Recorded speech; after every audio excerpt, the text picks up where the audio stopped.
सुख, असं जर सुख कुठं आपल्याला भेटायचं असेल, मिळवायचं असेल, तर तुकोबराय त्या सुखाचा पत्ता सांगतात. ती सुख कुठं आहे, तर सुख संतांच्या चरणाजवळ आहे. नवे नवे संतांच्या सानिध्यामध्ये ती सुख आपल्याला भेटणार आहे. सुख वाटे हिची ठाई बहु पायी संतांचे, मनवणे केला वास नाही नास ये ठाई. तुकोबराय सांगतात, आम्ही सुद्धा आमच्या जीवनामध्ये संतांचा सहवास केला आणि आम्हाला सुद्धा ती सुख प्राप्त झालं. कोणतं सुख? ज्या सुखाचा कधीच नाश होत नाही, असं अविनाशी सुख, ब्रह्मसुख आम्हाला प्राप्त झालं. म्हणून आपल्या जीवनामध्ये आपल्याला ही सुख भेटावं, समाधान मिळावं असं जर वाटत असेल, तर श्री गुरूंची सेवा करावी, श्री गुरूंना शरण जावं. कारण श्री गुरु केल्यानंतरच आपल्याला ज्ञान प्राप्त होतं, आणि ज्ञान प्राप्त झालं की आपल्याला आत्मस्वरूपाचं दर्शन होतं, आणि आत्मस्वरूपाचं, ब्रह्मस्वरूपाचं दर्शन झालं की आपल्या जीवनामध्ये आपण समाधानी सुखी होऊ. ज्ञानोबरायांनी असं चिंतन या ओवीवरती केलेलं आहे.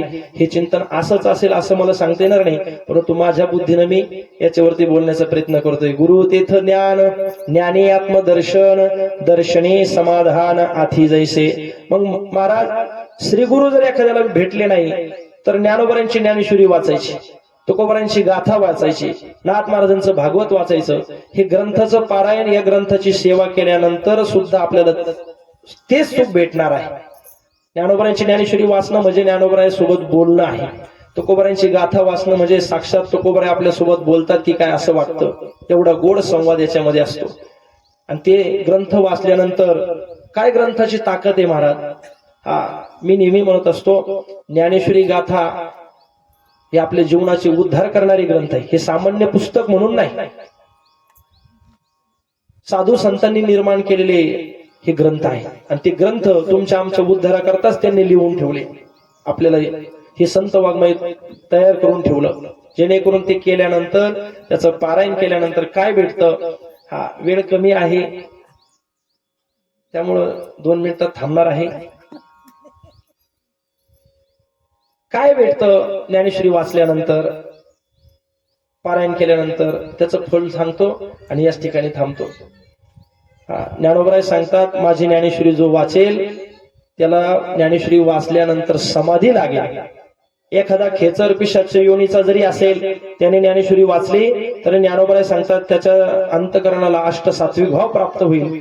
आणि एखाद्याने जर शुद्ध अंतकरणाने ज्ञानेश्वरी वाचली तर ज्ञानोबराय सांगतात ज्ञानेश्वरी वाचता वाचता त्याला समाधी लागेल. खेचराची आमना आणि सात्विकाचा पान्हा, श्रवणा सवे सुमना समाधी जोडे. सुमना म्हणजे शुद्ध अंतकरणाने ज्ञानेश्वरी वाचली की ज्ञानोबराय सांगतात त्याला समाधी लागेल. एखाद्याला वाचता येत नसेल, त्यांनी नुसतं इथे येऊन पारायण श्रवण जरी केलं, वाचता येत नाही, नुसतं येऊन श्रवण करत बसले, तरी सुद्धा ज्ञानोबराय सांगतात त्यांना सुद्धा मोक्षच भेटणार आहे. तैसा मनाचा मारू न करता, इंद्रिया दुःख न देता, येथ मोक्षे असे ऐता श्रवणा माझी. श्रवणाने मोक्ष प्राप्त होतो. सगळ्यांना एकच फळ सांगितलेले ज्ञानोबरायने. फक्त ती ज्ञानेश्वरी कशी वाचायची महाराज. भाव धोरण्या वाचे ज्ञानेश्वरी, कृपा करी हरितयावरी. सोमुखे आपण सांगेतो श्री विष्णू, श्री गीता हा प्रश्न अर्जुनीशी.